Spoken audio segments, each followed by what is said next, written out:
This is Canucks Only. This is Canucks Only. Here are your hosts, Shylo Smith and Rob Young. Good evening, Shylo. Good evening, Rob. How are you?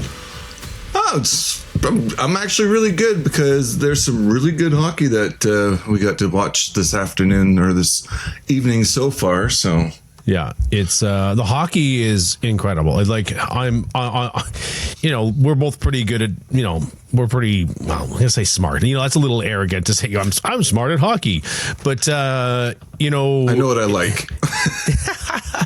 Well, the thing is that there's been enough patterns and history of the league to be able to say, hey, first game after a long layoff, Carolina should lose, and they smoke Philly. Anyways, it's things like that. And I realized in hindsight and editing last week's episode, and hello to YouTube and to we're on X right now, live on both YouTube and X. Let's see if we can both tweet out. But the hockey has been incredible, but it's been super unpredictable. It's been awesome and crazy all at the same time. So I love it. And I honestly did not expect. I figured Carolina was going to win, but I did not expect them to sweep Philly.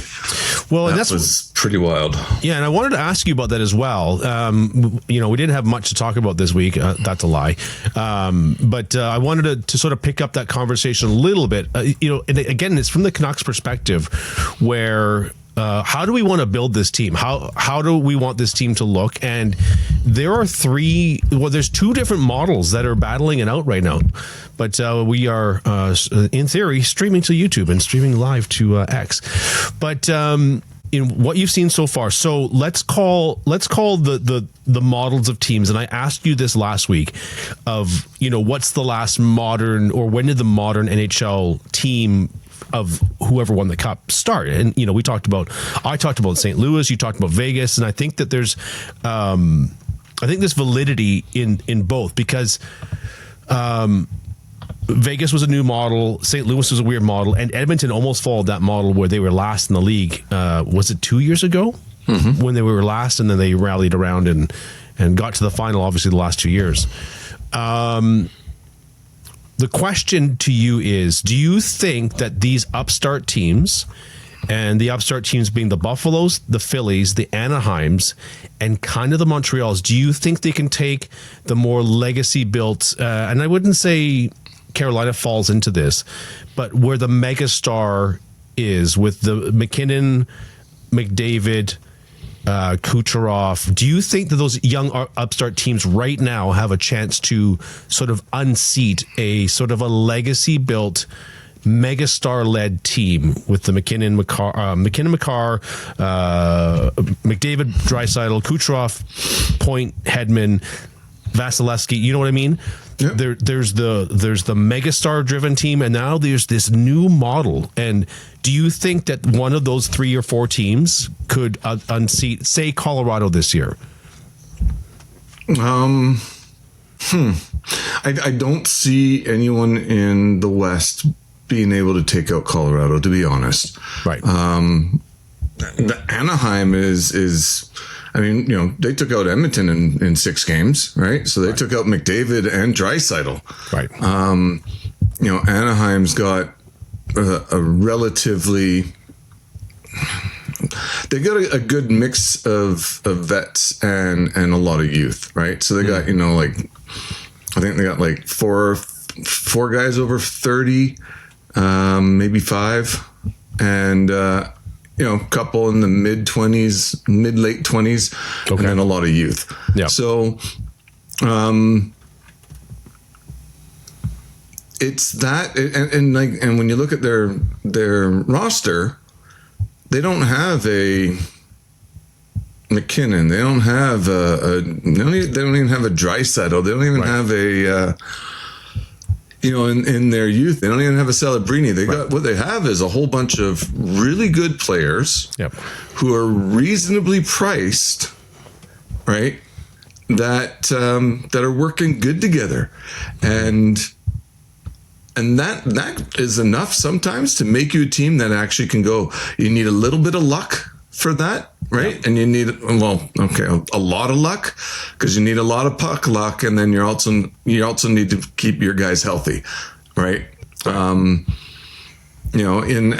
even Montreal. Look at Montreal right now, where the majority of the goals are coming from third and fourth liners. Yeah. So, watching these guys with the way the youth are coming up, and taking out Tampa Bay too, right? I mean, it took them 7, and it went the distance, but they still did it. Now they do have Suzuki, which you could put in that sort of upper echelon of talent, if you will. Yep.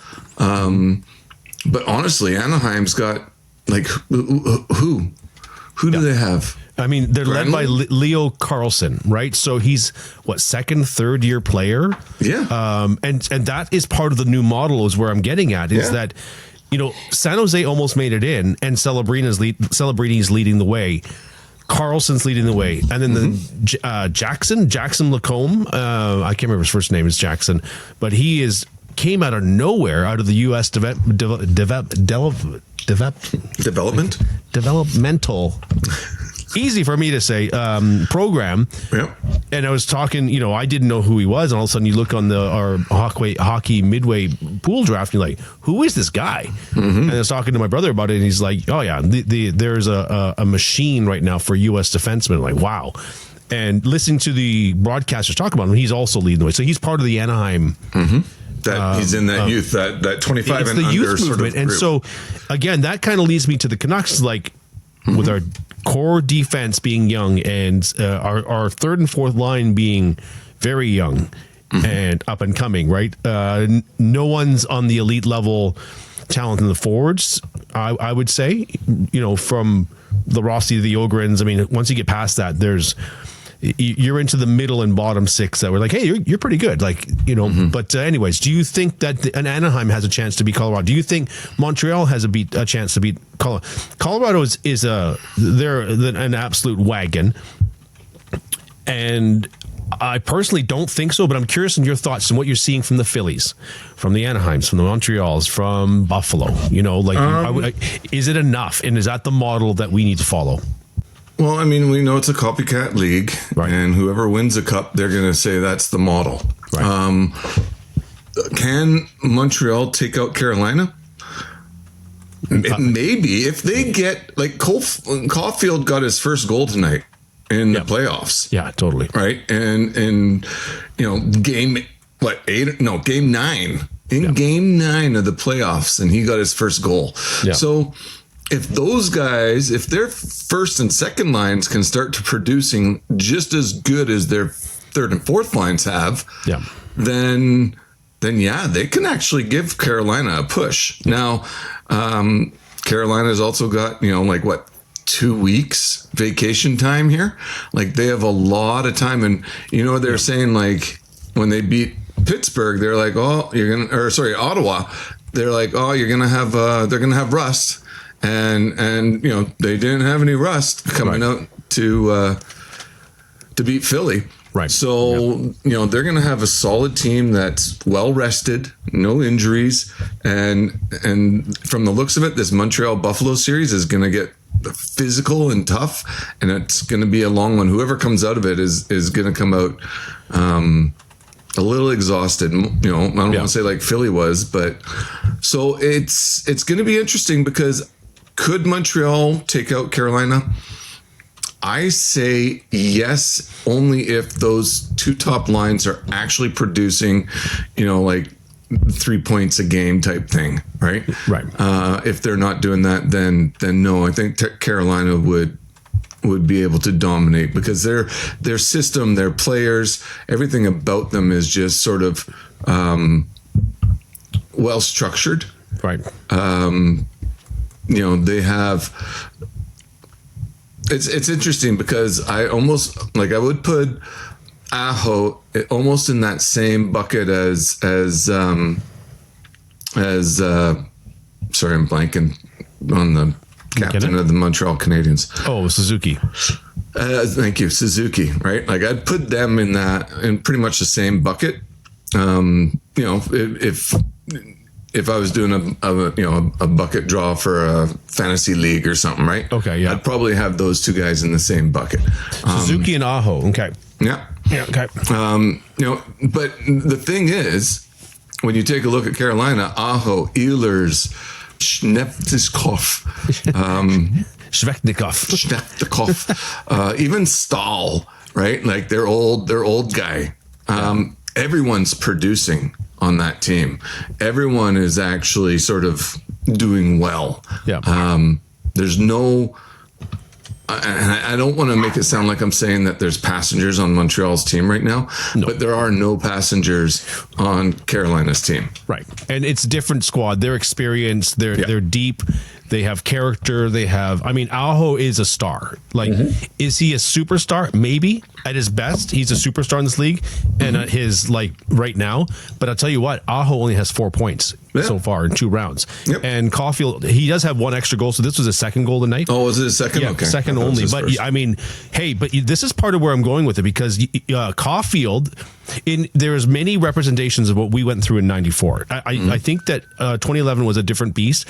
But when Bure didn't score until basically Game 7 of Calgary, round 1, it was the same thing where your superstar, your elite goal scorer was either too scared, not good enough, or being checked too hard to be able to break through, right? And I'm seeing lots of that, but also in this model with Philly, Anaheim, Montreal, Buffalo, when you're relying on rookie class players who had phenomenal years, it's easy for them to dry up as well. Yeah. So I'm it's kind of interesting in watching hockey for as long as I have. You see the patterns repeat, and it's over and over. And I'm seeing that. Like Demidov, he looked unstoppable. Yeah, he was actually really good. And he is super quiet. Slafkovsky for Montreal came off a great year with the Olympics, came back, was on fire. I think post-Olympics, he was like one of the hottest players in the league, and he's been quiet. Anyways, but that's the nature of the NHL playoffs. That's the nature of experience versus younger depth or younger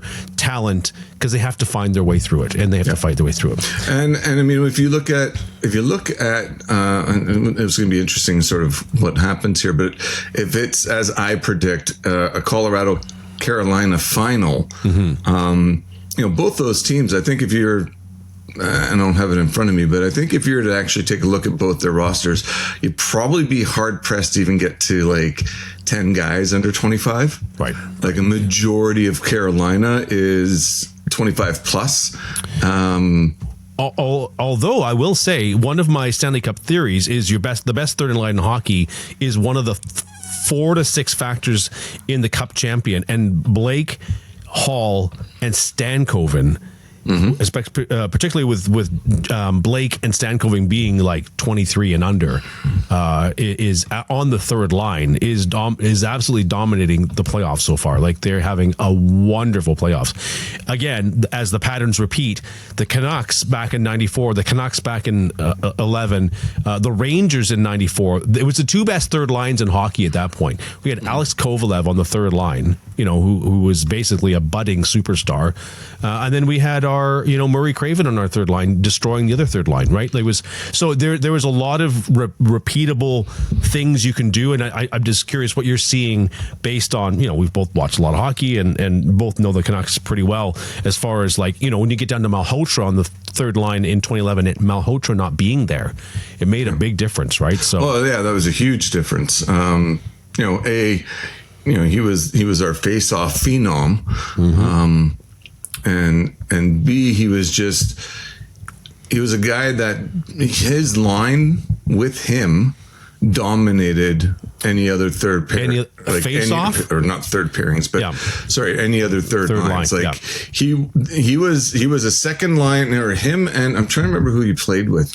He played with Yannick Hansen and often Rafi Torres. Yeah, that's right. And that line was played like a second line. Like they were that dominant, and they were able to take it to anyone. If they paired up with a third or fourth line like that. Oh yeah, it was crazy. That was an amazing. But once they lost him, there was no one that could fill that niche that he did. And Malhotra at the time was an overpay. About the going rate for Malhotra's salary was about I think 2.5, but I think we paid him 3.5. I'm pretty sure that's the right number. But it was a general overpay, and people kind of freaked out. I know I was one of those people. It's like, you're paying Malhotra you're paying a third line center, right? 3.5 million, yeah, right. But the thing I'd is, still say that, yeah, now and but at the time, he could have played second line, and he was playing first line because he had just come off playing with Gretzky on the first line with the Rangers, and so he had the pedigree. But to drop down, it's kind of like the Matt Cook. There's a whole bunch of players from junior that come and score. Oh, they scored 60 or 70 goals, and they come to the NHL and they can barely score 20, but they change their role. Like Matt Cook was the one example. I think he scored 130 points his last year in junior, and he had to become a third line checker who fought and was an agitator and a rat at that point. His right? role completely changed, and he had to adapt. And he did that to stay in the NHL. It was basically you do this to stay in the NHL, or you go back to minors, or you don't have a career. At 5'9", a guy who can skate, if you can't score, well, you better do something to figure out how you're going to stick in this league. Anyways, I think we're in agreement on that. But I find this playoffs unbelievably entertaining. The hockey is incredible. So you're back to your original question about the Canucks. Yeah. I'm still of the opinion that, to be honest, that this team is not going to be the team that takes us back into the playoffs. Yeah. Pettersson, Besser, DeBrusk, like these are all guys that I would like to actually move on. And then when you look at who our UFAs over the next 4 years are coming up, there's going to be maybe chance for them to stay and maybe chance for some of them to have good seasons and up their value and get us something more that we need. Yeah. So actually, I heard a guy speaking. He was talking about the Canucks like stocks, right? And what their values are, and how when you have to sell and when you have to buy more stocks, and what the company, the team, what their stock value is, right? Yeah. And he kind of made it sound, I didn't fully agree with it because there's it was an analytics sort of point of view of hockey, and I do believe that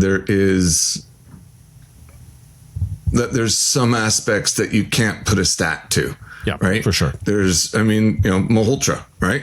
Right. As a third line center at $3.5 million, you might look at it and, well, no, his stats are pretty good. But anyway, my point being that there are things that happen where the stats don't. They don't tell you everything. They don't tell you everything. At least that's what I believe. Yeah. Analytic people sort of don't believe that. They think stats can tell you all you need to know. All the WAR and all that stuff can tell you everything you need to know. Yeah. But anyway, so I still am. I'm still sitting on my plan. Like, that's the thing about when you're trying to build a team, right? If I come in, if I'm GM and I come in and I go, here's my plan. This is what I want to do, and this is how I want to do it, and these are the timelines for specific things, and this is what I want to. This is my vision. This is what I want to see in vision. This is what I want to see happen. And you start second guessing yourself halfway through, or halfway through the first season, or you get a couple of the guys, their stock value goes up, and now you're thinking, ooh, maybe we can actually shift gears and do this a little bit different. That's when you're gonna F things up. That's when things are gonna go the way of Edmonton. That's when things are gonna go the way of the Canucks the past 10 years. So what you need to do is have a plan, a good plan, right? One where there's like, here's the outcome. It's not just, we're gonna do a couple of things and see if we can get into the playoffs, right? An actual outcome plan, and stick to it. And sometimes that might mean, Vegas just scored. Oh, and we have the game on. We should have it tied. It's now tied 2-2. And sometimes that's going to mean that, you're going to move some, maybe, you're hoping that you're getting pluses on all of your actions, right? Maybe not big ones, but you want more pluses than negatives. And sometimes you're going to take a loss, right? Maybe you're sitting there going, okay, well, I can move Pettersson, but there's a bit of a loss, if you will, but it keeps me on track with my plan. Yeah. Right.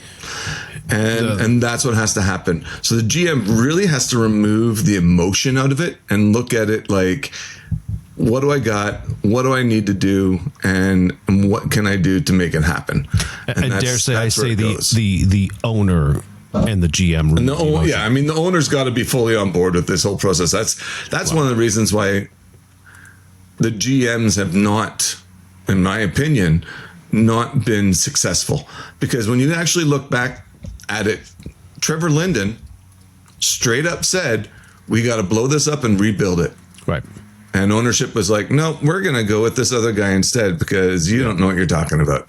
Yeah. And lo and behold. Or they didn't agree with the plan, right? So you can have your strength of conviction and then you get kiboshed because you get power moved. You get torpedoed. And so that's where, if I got a plan and I'm the GM and that's the plan and ownership doesn't like the plan, well, then they shouldn't be hiring me. But if they decide like that, you can't be scared of losing your job because you're sticking to what you're going to do. And I mean, that's just me. Like if I had that job and they're like, hey, no, we don't actually want to move those guys. We don't want to do that. I know it was in your plan, but look how good we're doing. We just won our first, 8 out of 12 games at the beginning of the season here. And we think what we got can work. I'm sitting there going, well, no, a flash in the pan isn't what you need right now, right? We need a solid plan. We need to make it work. Right. And we got to stick to the plan. And if ownership's not on board, then this is going to be another painful 10 years because management's either going to try to appease them by doing stupid stuff or they're going to turn around and get fired because they're not doing what ownership wants them to do. So I really, really, really hope, Aquilinis, if you're listening, that you get a GM who has a plan, right? He's got a good 5-year plan. Here's what we're going to do. This is how it's going to work.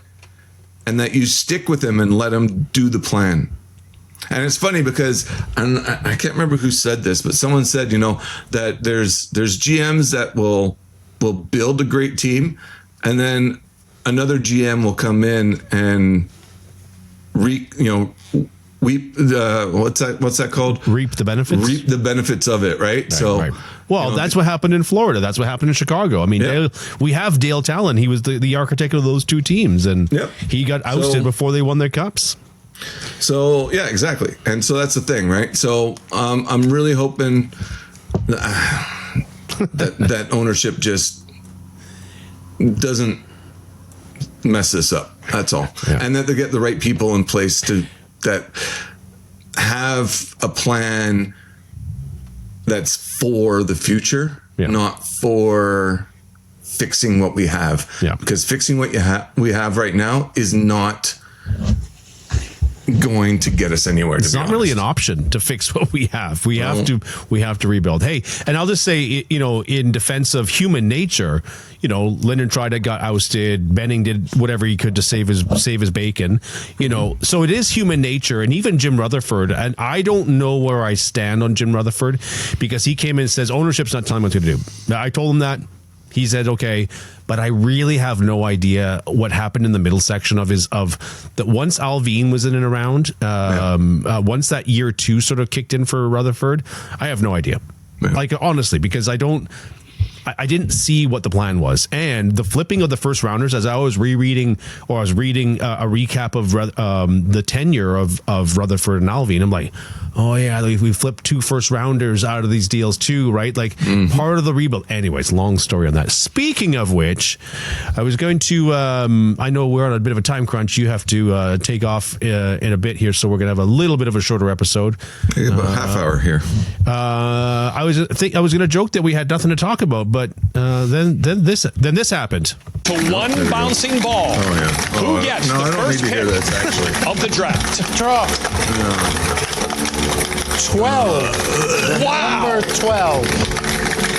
The number 12, the Toronto Maple Leafs have won the NHL Draft Lottery, and Matt Sundin is smiling ear to ear. So I got a plan for that. I'm still GM of the Vancouver Canucks. I just got hired. Yeah. And I turn around and I go, hey, Sundin, look, you really don't need that first round pick, because what I can do is I'll give you Elias Pettersson. Okay. And you give me Morgan Riley and your first round, and we'll call it even. Yeah, he'd go for that. Except it's those Swedes like to stay together. It's Chayka that's pulling the Oh, that's right. Yes, I forgot. What was your take on that madness? I mean, It's like. It was like I wasn't surprised. I was kind of like, yeah, I know. Yeah. Wow. But the part that really sucked was Toronto coming up to first. Yeah. Like I was sitting there going, like, pretty much anyone else I might have been okay with, right? Might have, right? You know, like even Calgary over Toronto, to be honest. Oh, Calgary? Yeah, I mean, you know, I was okay with most of the teams, you know, and there's a little bit of like, you know, I'm like you, you know, well, screw the Rangers first off. And then, you know, there's a few of the teams where you're like, you don't want to see them get anything, right? Right. But for Toronto to like, it just, I don't know. It just felt dirty, you know? It's kind of gross. And you know what I thought was even more annoying was San Jose getting second pick. Right. Yeah. And it's like, screw you guys. You guys already got Celebrini. What are you doing? Yeah, totally. You don't need this. Go away. I tell you what would have been worse for me. Seattle getting it would have been worse for me. The Rangers getting it, because they were screw the Rangers. They were in third. Chicago getting it would have been terrible. Yeah. And Florida would have been terrible getting it as well. Mm-hmm. So you know, like a gift horse, like a gift lottery ticket right in there. So the only thing I'll say about Toronto is, I mean, I am no Leafs fan. I'm not. I don't know. My mantra in hockey is I always cheer for the underdog. If it's not the Canucks, like in general, if it's a cup final, I have no horses in the game on. I'll always cheer for the underdog. I like the underdog story, and the Leafs are kind of an underdog story, but you know they have an embarrassment of riches.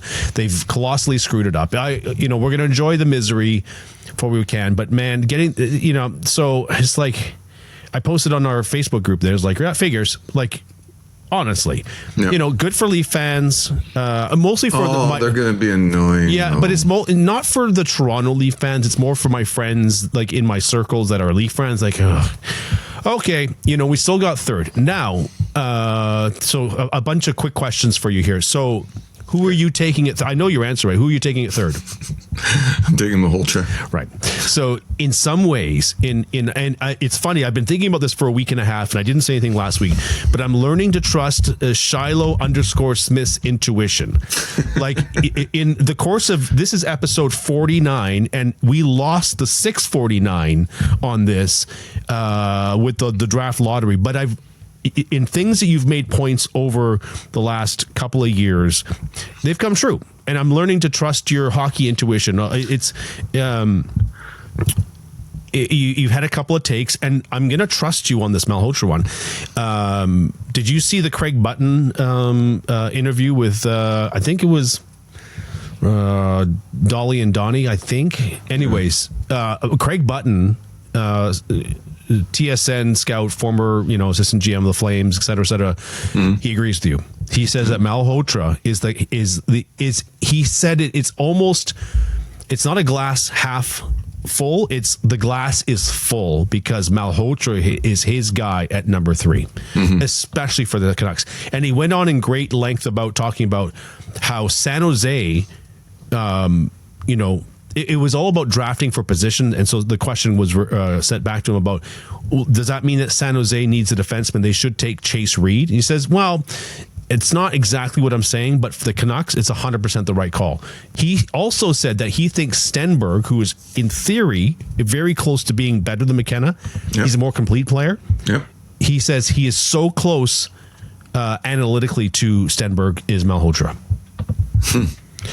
So you were on this when Malhotra was ranked 9th in the rankings. Yeah, because I watched him and I was like, this kid's good. He is damn good. Yeah, and the legacy, the family legacy, the connection to Vancouver between Manny, Steve Nash, all that. Yeah, I mean, so it's not the end of the world as far as like we lost the lottery. I mean, we went as far as we could go in draft position. And okay, it's the Leafs, and the only thing I'll say further about the Leafs getting is that, man, they had 1 year of suffering and then they got Austin Matthews. They had 1 year of suffering this year and then they get, in theory, Gavin McKenna. I mean, that's the only thing that drives me a little bit crazy. Yeah. And so, you know, I mean, honestly, if I'm San Jose, I would probably, because there's decent D. Oh, there's 3. There's 3. No. I mean, there's all through the whole thing. Yeah. Right. Like all the way into like second or third, beginning of third round, even. Right. There's some decent D. They're at a window right now. They're going to be losing, like, Couture's got 2 more years. Toffoli's 34, and he's got, 4 more years? 4 more, something like that. Ryan Reeves, he's up next year. Like, they got a bunch of old guys, and then they got a whole bunch of young guys. and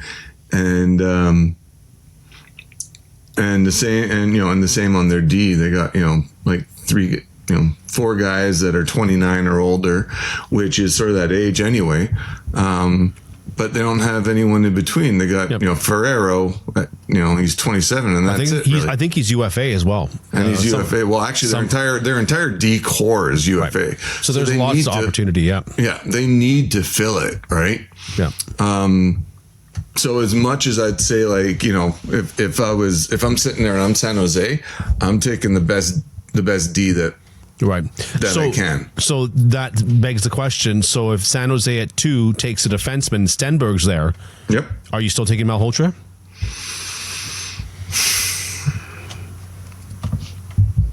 I probably haven't watched enough of him to compare the two between. I don't know. I still think I take Manny. Malhotra, not Manny. I take his dad. I think I do that because he's a center. Yep. We need a center. Yep. He's 6'2", 200 pounds, whatever he is, 190 pounds, something like that. He can do face-offs. He's a big body. He's basically what we need to fill for the center position. Stenberg is an amazing player. Don't get me wrong. He's a winger. He's 5'11". Yep. I'm going to have the opinion that if you actually look at like the 2028 draft, if you've ever gone and taken a look at that, no, there is a lot of really good wingers in that draft. Okay. And you're probably going to be able to fill a winger spot pretty easy. Yeah. And we don't need wingers. Well, we don't need wingers, Yeah. right? But we might in 2028. That's like, again, I'm the GM. I'm on my plan. Yeah. This is my plan. 2028. I'm probably looking to pick up a winger or two. All right. So I'm still going for Malhotra. I'm still getting that centerman that we need, and then yeah. So it's one of those things where it's like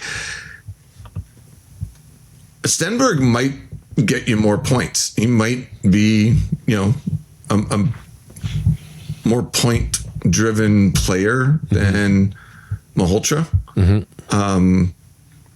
But again, what is it I'm trying to build, right?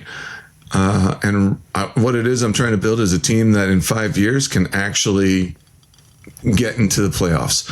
And having a forward, having a center that we can bring in now, train, develop, and have ready, so that he's going to be 26 years old, 27 years old when we start to open that window for runs in the playoffs. Yeah, that's what we need. That's what we want. And right? so, and I can fill in a rookie. I can fill in a rookie winger with him. Yeah. You know what I mean?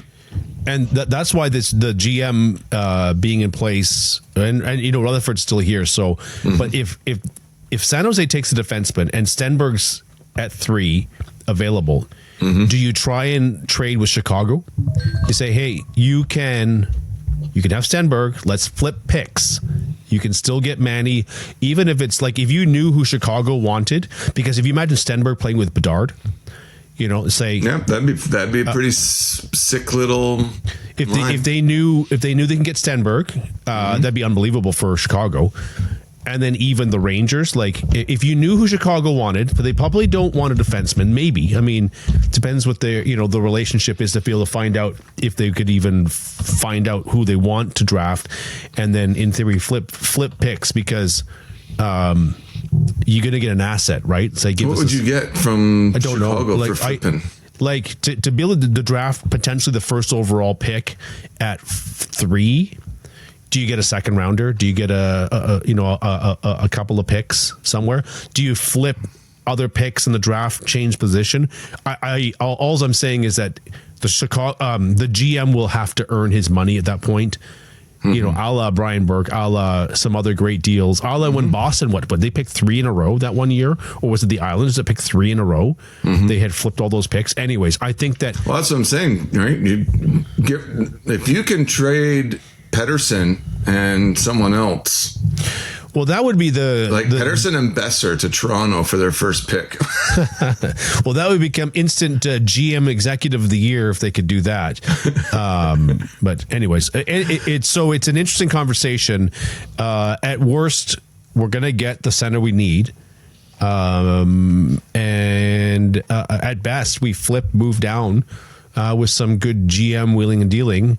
It's not out of the realm of, like, if Stenberg's there, that's a pretty easy conversation to be had with Chicago or the Rangers. I think the Rangers would be a bit more of a fit, because Chicago's going to be like, well, Chicago, I think Chicago would kill for that pick. But why? But they're next anyway. Yeah, but if they don't have Malhotra rated that high, and they don't have the same center needs, because they've got Bedard, they've got Nazar. I think they're pretty solid down the middle, especially for young guys. So Malhotra is not the same difference maker for them. They need someone to play with Bedard. No, I know. So, anyways, I'm just saying, if they're sitting there going, well, we know you want Malhotra. We know exactly. So we're not gonna give you a second round pick. Maybe we'll give you a third round pick, or maybe you can convince him to go, okay, look, give us New York's pick in the second round, right? Right. So, but here's if they make the deal with, say, either Calgary or the Rangers instead. With those guys, now you're talking a bit more that you can get in it, right? Like, you may be able to turn around and go, okay, look, Calgary, we're going to give you the third pick, right? And if you do all your figuring out and you think maybe the guy you want, maybe Malhotra can make it to 6th, Yeah. Right? Yeah. And you talk to Calgary and they're like, yeah, we're not picking him. And you're talking to Chicago and they're like, yeah, we're most likely going to go for, this guy or that guy. Chase Reed or Corrals or Verhoff. And you turn around with Calgary and you go, okay, look, we'll give you our third if you give us your fifth and your 28th. Yeah, something like that. There's a deal. I guess all I'm saying, there's a deal to be had, and not to just straight at 3. If Stenberg's there, I think there's an opportunity to fill the cupboards a little bit. Mm-hmm. And not saying it's 100% possible, but it is plausible to be able to do that. It was a very yucky, as you said, vomit as the video was playing there. That's about it. It's kind of disgusting. Yeah. So, I know. Well, if we can make a deal for Toronto, though, yeah. I still think Carolina is the place for Pettersson. He can hide in that lineup. Here, hold on. I'll send you the article. It actually talks about moving Pettersson from the Canucks would solve Toronto's lack of two-way force up front. And it would only cost them Morgan Riley and Nick Robertson. Well, that's fine. I would kind of do that. There's a whole story on it here. I would do that. That's reasonable. Yeah. Very reasonable. Like if they want to take a sputtering Pettersson with the potential of like he can regain form.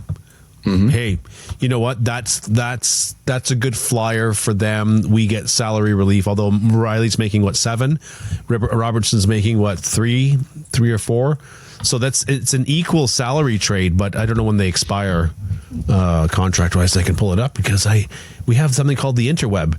No, we do. Pull it up here. Let's see here. I think Morgan's pretty much done his contract. I believe. Oh, maybe not. No, he's not. He just started it. That's what it is. Morgan Riley just started a new contract? Yeah, he's signed to 2030. 7.5. And Nick but that's Robertson, less than Pettersson. And Nick Robertson's an RFA. Yeah, he's RFA, but he's only 1 point something, 1.7. Yeah, you get him for probably 2 or 3. Anyways, very interesting, and Riley coming home, age 32, insulated, probably takes, he's probably... And he might be a decent. You were talking about wanting that veteran presence for sure. on D. It's whoever put that out. He would be that guy. Okay, so Hockey Patrol. Yep, it is a it's a very serviceable deal. That looks like it came from hockeypatrol.com. Whoever that guy is, guy or gal. Yeah, very cool. Actually, I like that. Hey, we're going to wrap it up in the next 10 minutes here, but. What are your thoughts on the GM search so far? So with what you've heard, what have you heard? What do you know? What are you hoping for with the next GM of the Canucks? Well, I think, to be honest, I think if it's not Ryan Johnson, we're going to lose him. He's going to walk. The guy has been here for so long. I'm 13 years, yeah. Yeah, I'm like, if he doesn't get this opportunity, and this is the thing, right now, this team, is as long as he's got, like I say, a plan, and it's not just continuing with what's going on, but he actually has a vision. I think he deserves to get that opportunity. Do you think he deserves it though? Do you think he deserves this job right now? Well, let me put it this way. He can't fuck it up. So there's not any huge mistakes that he could make this coming season. Yeah. And I say that tongue in cheek because I'm sure there's a bunch if he sticks to the rebuild or to the tearing it down and building it up, you can't screw anything majorly up. If he all of a sudden decides, hey, we need to sign OEL for 6 years at $12 million a year or something stupid, then that's not going to be good. But I mean, give him that opportunity. See what he can do. Okay. It's just I'm looking at these next 2 years as Like, I mean, I want a GM who has a plan, who's going to, execute and do things and get it done, right? Yeah.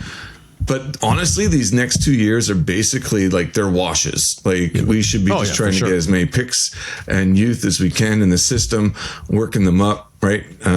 Raising the value of what we have with, some of these guys aren't even, like I said before, aren't even on my team in 5 years, probably, right? Like even Ogren, who he might get to such a value that just before, maybe we sign him to a smaller deal when he's RFA, 4 years, but reasonable, and then all of a sudden he balloons and takes off, and he's like got huge value.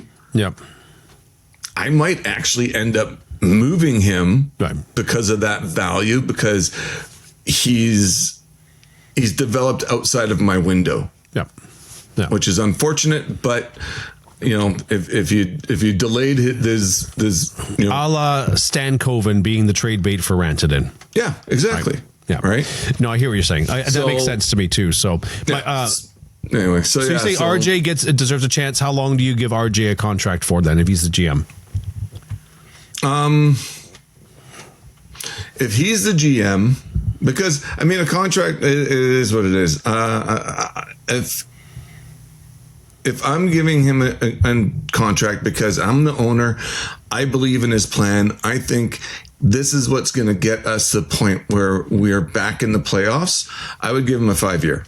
Okay. All right. That's what I'd do. I'd say, you got 5 years. So that way he doesn't feel like you give him 3 years, you give him 2 years, and then it's like, okay, well, I got to do something now to keep my job, right? Totally. So I'm like, here's your 5 years.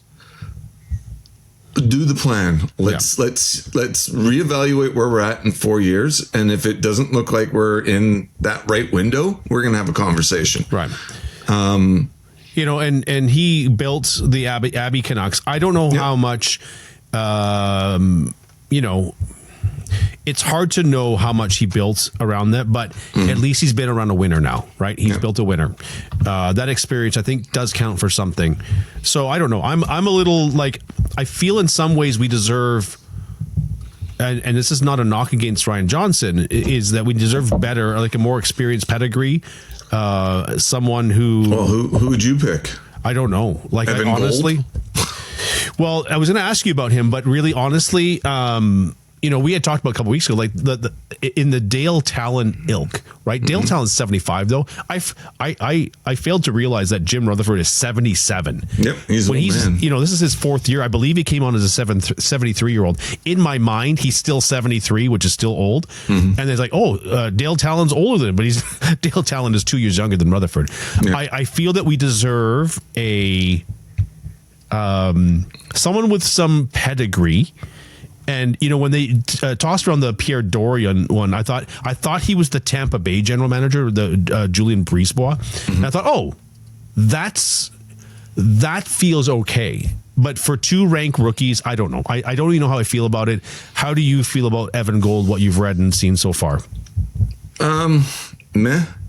Okay. I mean, honestly, if I'm doing everything I need to be doing as the owner, and I'm having all the right conversations, and I'm looking at all of the history, and I'm actually, I want to be back in the playoffs, understanding that it's going to take time, and I'm having these conversations with the GMs, going, "What's your idea?" And if these guys are coming in, going, "Oh yeah, we're 2 years, with what you have, in 2 more years, we'll be able to get back in the playoffs." I might turn and that's what worries me. So, and that might be a little bit of what you're talking about, that inexperience, where they think that they're going to be able to take something and turn it around in just a couple of years. Yeah.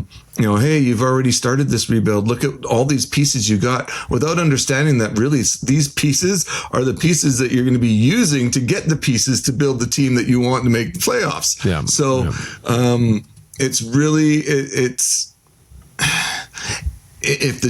and I would take any of those guys if they have the right plan.